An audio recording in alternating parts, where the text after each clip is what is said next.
Did you know you can secure your retirement account with physical gold and silver?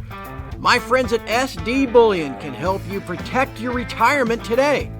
Just visit sdbullion.com/IRA. Monday greetings to TFMR. It is Monday, March 16th. We've entered the back half of March.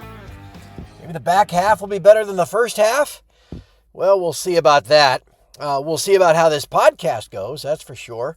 As you know, I am in Hawaii with a little kind of final celebration of life of my in-laws. My mother-in-law and my father-in-law both passed away in the last couple of years. So I'm here with some family and some close friends.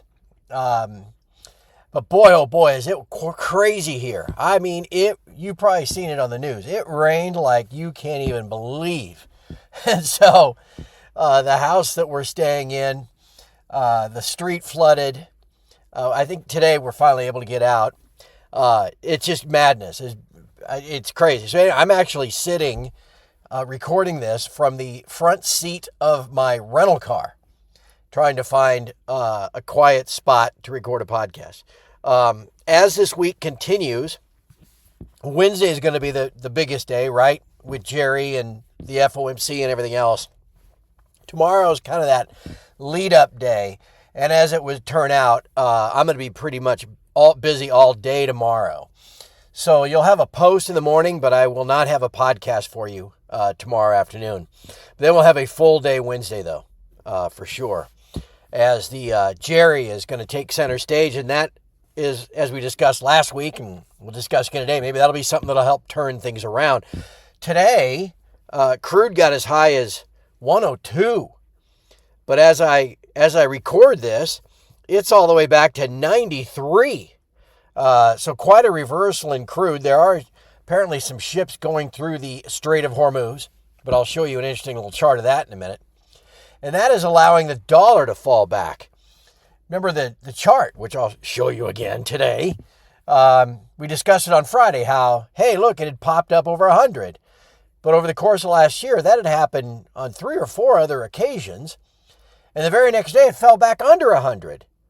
And so the question coming into today, would that happen again? And guess what? It has. The dollar's down 70 cents. And so even though the metals were getting waxed, especially when crude was up, and through Shanghai, where Shanghai was down $5 or $6 today, even though the metals were getting waxed, they've since recovered. Both of them took a beating right after the PM fix, but they've hung in. Now, gold is still down on the day, and it's a little disappointing that it hasn't come back more. It's maybe $50 off its lows, but still down $40 on the day. Silver, on the other hand, is more than $4 off its lows, and is now actually up a little bit on the day. Platinum, palladium, copper, all of those are up. It's just gold and silver that continue to languish. Shares, because of that, aren't doing much. But again, they're at a level here where not doing much is okay. We just don't want to see them break down a whole lot more. Again, we're kind of slaves to the geopolitics, though. Gosh, we look so good back at the end of February in the recovery of that entire month. And then this war thing has just really screwed the pooch in terms of what has happened over the last couple of weeks. So again, we'll continue to take it day by day. The biggest monetary event of the week will be Jerry, and we'll just see what he has to say. I mean, everybody's just assuming, oh, he's a hawk and there's going to be higher rates and inflation and all that stuff. And maybe that's exactly what the dot plot and the SEP and his press conference, maybe that's exactly the type of thing we'll get out of him. But maybe not. So again, that'll be all part of the discussion come Wednesday, and then as we go later in the week, the aftermath. The other news today, I'm sure most of you have seen it. Today it was the LME, the London Metal Exchange, where you trade copper and zinc and aluminium and the rest. LME shutting down today on a glitch. You sensing a pattern here? It was down for an hour or two. It's now back up again. But nonetheless, I How does anyone have confidence in the efficacy of these alleged markets at this point? Just remarkable. Oh, you want to know what else is remarkable? Talk about it. Here's another example of stairs up, elevator down. Been doing so well in my soybeans. And I think I bought them for weather, not for war. And so I'm not selling anything. But the soybeans were limit down today. 5-6%, 70 cents, limit down. The rationale that I've seen is because of Trump and Xi potentially postponing their meeting for next month or whenever it was supposed to be. But I think it's just another example of these frigging CTA funds and algos. And they all head to the exits at once. Kind of like what happened to silver, gold too for that matter, back at the end of January. The chart for soybeans kind of looks like that. Now again, at least they hit a limit and stopped.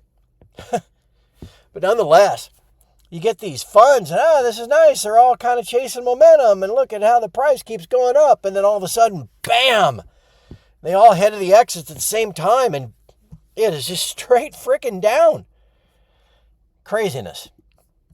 Okay, so anyway, we might as well just get into what's on this page and get you on your way. 2 links, the one from Reuters. Electronic trading on the LME Select platform resumed after an outage of nearly 3 hours caused by a technical issue. The LME, the world's oldest and largest market for industrial metals, says primary electronic matching engine encountered an issue, causing electronic trading to enter into a technical halt. Okay. So remember this when, what was it, zinc? Nickel, right? Remember, what was it that was just bags of rocks? Was that nickel too? And then all the people in that one squeeze that then they canceled all the trades? Casino, really, seriously, is the best analogy for this stuff. And when their house is losing, they just close the table. Remarkable. And then I thought this was an interesting article. I don't know who wrote it. This guy, some economist in India at the website dollarcollapse.com. If you're ever wondering about Austrian economics versus Keynesian economics and what the difference is and that sort of thing. Anyway, I found this article at Zero Hedge and I thought, this is reasonably well done. Of course, it sides with my opinion, so I like it. Well, that's the other part I didn't mention. I have a cold. So even better, I'm stuck inside watching pouring rain. The sun rarely comes out. We're kind of in a little melancholy mood anyway because of the reason why we're here. And now I have a cold. Anyway, so try not to cough much during this. Anyway, second link on this page is the Zero Hedge link. Who killed the dollar? I think you'll enjoy reading it. Okay, to your screenshots and your charts. Again, here's the Bloomberg article. Somebody screenshot Bloomberg. Trading has been halted in all contracts on the LME with dealers unable to place orders in markets. And they await further information on the cause of the outage. Okay. Next. Again, crude got to 102.44. I got a last about 93. Someone in futures market appears to have concluded, someone. Again, this is a question, right? Who's going to ask? Who's going to ask and where are we going to get the answer? If the treasury market is smashing crude backward, if that's what happened last week, maybe they said that's what they were going to do. Through which accounts are they doing it? Does Besant just set up an account, somewhere? Ameritrade? Start shorting? No. So who's doing it for him? No one's asked that. I haven't seen an answer to it yet, but anyway, someone, as Ole Hansen says, appears to have concluded the Iran war ended, while forgetting to inform the refined product market, which continues to tighten. WTI's down, but Brent is off. Anyway, the crack spread is heading higher. So there you go. And why? Okay, here, notice every single carrier tanker that crossed the Strait of Hormuz today did so away from the regular shipping and went all the way up here. I've seen this in some of the animated charts. I'm like, what is going on here? They go all the way up here by the Iranian coast. Why? Strongest evidence yet that the main waterway may have mines in it. Do we have minesweepers anymore? I don't know. I remember reading about those in World War II. All right, as we've been discussing, and as pointed out here in the Kobayashi letter, major asset classes are moving in completely different directions. The dispersion amongst equities, oil, dollar, bonds, and credit. Highest since 2022. Okay, extremely unusual market conditions. Yeah, we'd probably agree with that, wouldn't we? A couple just general economic things I saw today. 50% of all consumer spending comes from the top 10% of earners. Again, this is the underlying problem with the U.S. economy. Again, we've been talking about this for years. About 2/3 of Americans don't even have $500 in their savings account if they need new tires or something. I mean, you got this picture that's created. Oh, it's great. Well, for 10% or so. Really, and this is why, again, now, higher inflation, higher fuel costs, energy costs, all that stuff, food costs, really hits the poor the worst. A couple things about the metals. Michael Oliver saying, yeah, this is not the time to be getting freaked out. Yeah, I agree with that. Like Gary Savage saying, yeah, this is not the time to be getting freaked out. Yeah, I agree with that too. And then this one, whoever Sir Silverquack is, basically saying, by quoting somebody named Dr. Potassium, this is not the time to get freaked out. And I agree with that as well. Okay, to your charts. Again, there's another pretty close to being an engulfing candle today. Probably more downside coming. I don't know. If you think the war's not over and it's going to only get worse, if they run it back down into the, mid 80s, my UCO calls that I bought way back around Valentine's Day, right about the time, I guess, February, New York Stock Exchange option expiration. Anyway, I bought 20 of the $23 UCO calls. I sold 10 of them 2 weeks ago. They're going to expire on Friday. So I sold the other 10 today at like 16.5 or something. I mean, I made just an outrageous amount of money on them.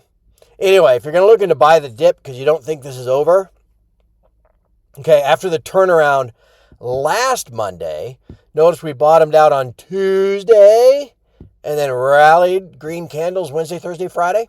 So here we are on Monday again. Are we going to dip again tomorrow, Tuesday, down to 85 or something? So there you go. We'll see. Gold, here's your day, going back to the reopen, which we actually opened positive last night. 7 o'clock on here, Central, is the Shanghai Open, and we rallied all the way up to 50.35, 50.40 for the first time. Got smashed back. Rallied back into the London Open up to 50.40, got smashed back. Rallied up into the PM Fix at 9 a.m. Central, 50.40, smashed back. And then finally, once we got onto the Globex, the algos did us some good because the dollar was falling. And we rallied back when I printed this 50.19. Look at silver. Again, rallies on Shanghai and then absolutely plunges from 81.50 or 60. Plunges this morning all the way down to the lows of the day, just north of 77. Rallied on COMEX all the way back up to 81.60 again. Fell with gold after the PM fix. And then rallied again this afternoon all the way up to 81.60 again.